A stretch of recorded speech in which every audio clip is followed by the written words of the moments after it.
សូ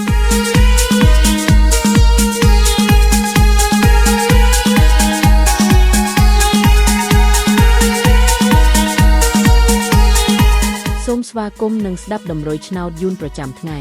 ដើម្បីជាកម្លាំងចិត្តសូមពុកម៉ែបងប្អូនចុច like និងសញ្ញាជាម្នាក់មួយផងដើម្បីទទួលបានដំរីថ្មីប្រចាំថ្ងៃដំរីឆ្នោតយួននៅថ្ងៃនេះគឺថ្ងៃទី1ខែធ្នូឆ្នាំ2025ដើម្បីកុំឲ្យខាតពេលយូរសូមស្ដាប់ដំរីឆ្នោតពី admin មានលេខ45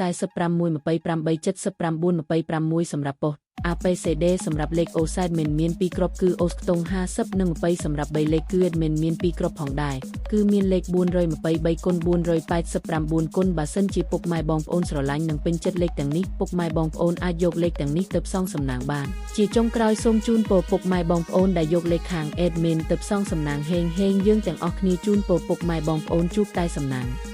និងសុខភាពល្អសូមជម្រាបលាជួបគ្នានៅថ្ងៃស្អែកបន្តទៀត